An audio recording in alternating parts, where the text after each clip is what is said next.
Donald Trump has decided to change the name of this book. It's the same book, but they changed the name to Great Again.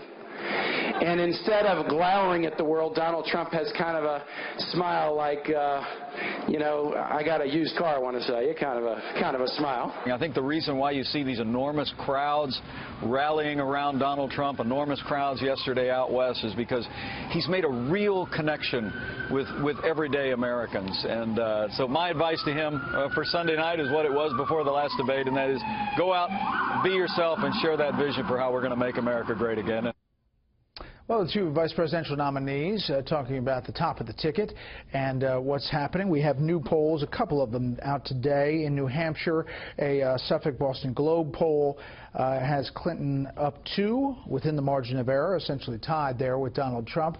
There you see Johnson and Stein on there in the 4-way. And then in Michigan, this is Detroit Free Press and WXYZ. This says Clinton up 11 in Michigan. Our Fox average of national polls has not changed, still at 2.2 Clinton lead. Let's bring in our panel. Jason Riley, columnist with the Wall Street Journal. Julie Pace, White House correspondent for the Associated Press. Mercedes Schlapp, columnist for the Washington Times, and syndicated columnist Charles Krauthammer. Okay, state of the race, Jason.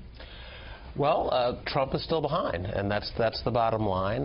We see some movement in the polls in a few states. I think he's doing better in Pennsylvania, Iowa, but in most of the battleground states, he's still behind, and there's a lot at stake in these next 2 debates, frankly. We'll have to see if he can pick up where Pence left off. I think he would be wise to copy his VP pick's poise, his temperament. I think it served Pence very well in that debate, and not allow himself to get baited into responding to all of these divisive things that he said. I think that would serve him very well. He is doing a town hall, Julie.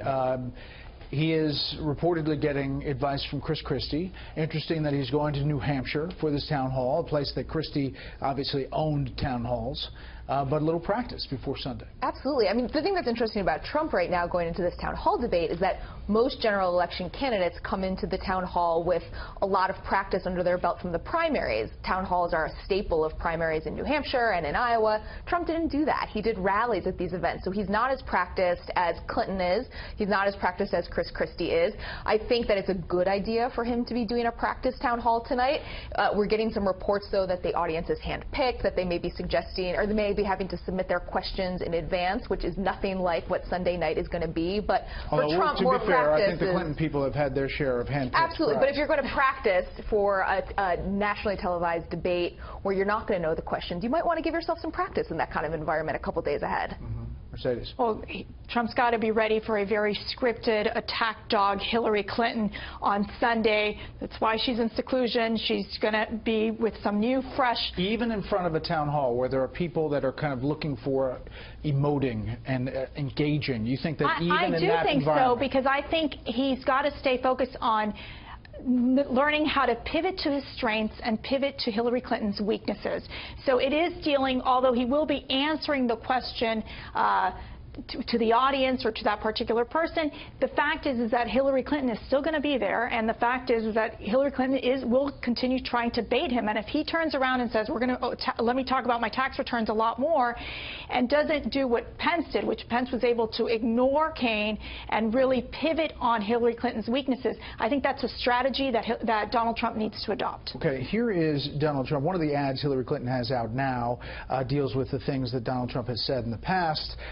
You've seen different versions of this ad. There's a new one out about body shaming, and Donald Trump was asked about that yesterday. Do you understand the concern from parents of younger girls that some of the wording that you've used to talk about attractiveness or unattractiveness might make it more difficult for girls who are struggling with their body image and the pressure to be model perfect? Sure, I do. And, you know, a lot of this is done in the entertainment business. I'm being interviewed for Apprentice long before I ever thought in terms of running for office. Right. A lot of that was done for the purpose of entertainment.